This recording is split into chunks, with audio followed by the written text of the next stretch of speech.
Hey guys, it's been the Coin Geek at Old Pueblo Coin. Thanks so much for watching. Please remember to like, comment, and share videos. That gets our content back out in front of the world. And today I want to show you some stuff that I absolutely enjoy.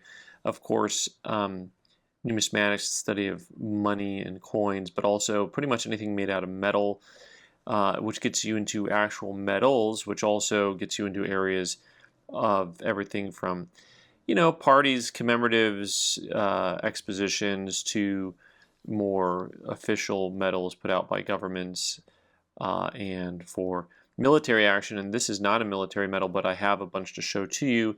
And these are a few of my favorite things. And I'm going to not sing, even though I want to. So this is interesting. These base metals or pot metals, they're made of like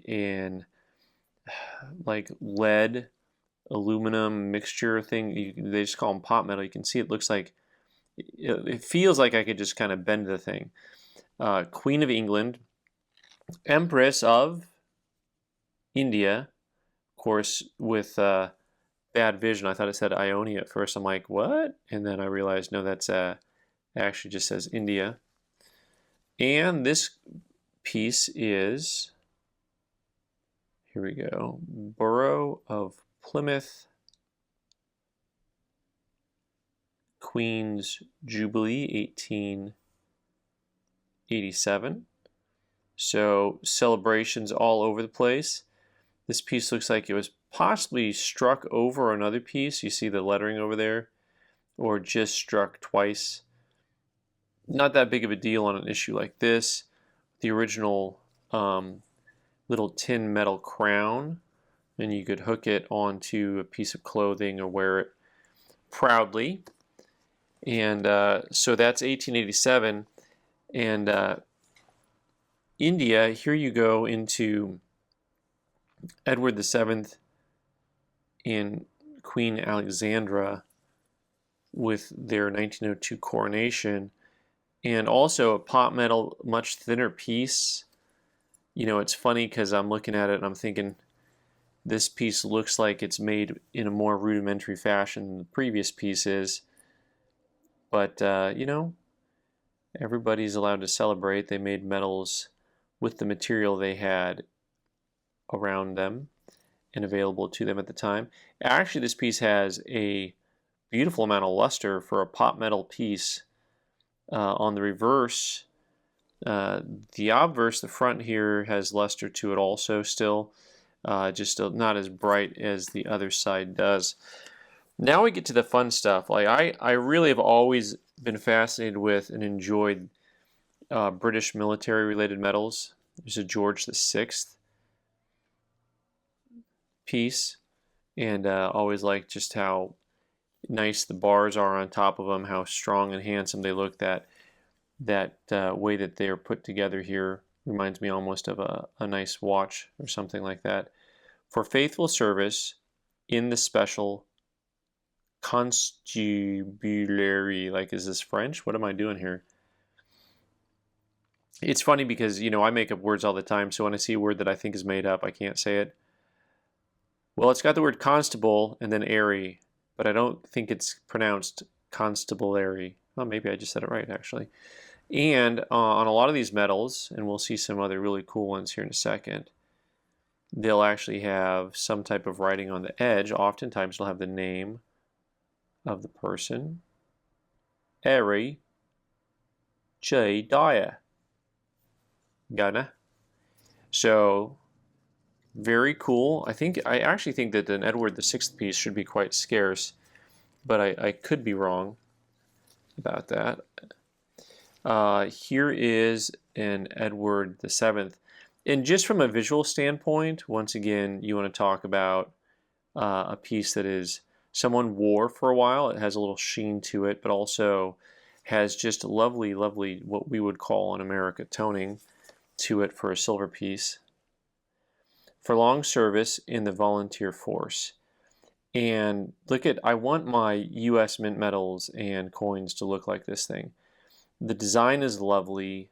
The color palette is just fantastic. You've got all of your oranges and reds on the outside, and then in the middle you get kind of these blues and greens, and then you got a little bit of purple areas up in here.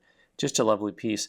These pieces, once again talking about the manufacturing, this pin you could actually, let me see if this one swivels or not.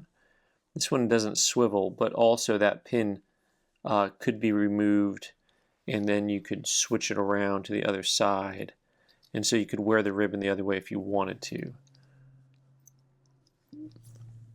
But also, this one is numbered.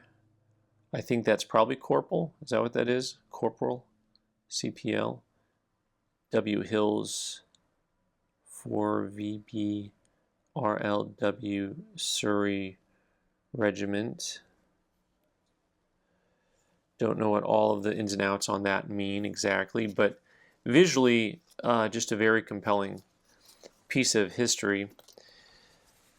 And we've got two more really cool pieces. So here's one that actually swivels. So you can see that it doesn't have the same ability to just pick a side and remove the post, but instead they made it swivel at the top so that you could put either side of the medal forward. Once again, a handsome medal, military. Look at, we've got everything from long rifles to cannons to drums and trumpets. All the accoutrements. Once again, they're not French, Ben. They're not French. For long service and good conduct. Sweet. That guy's got a little bit of everything going on here.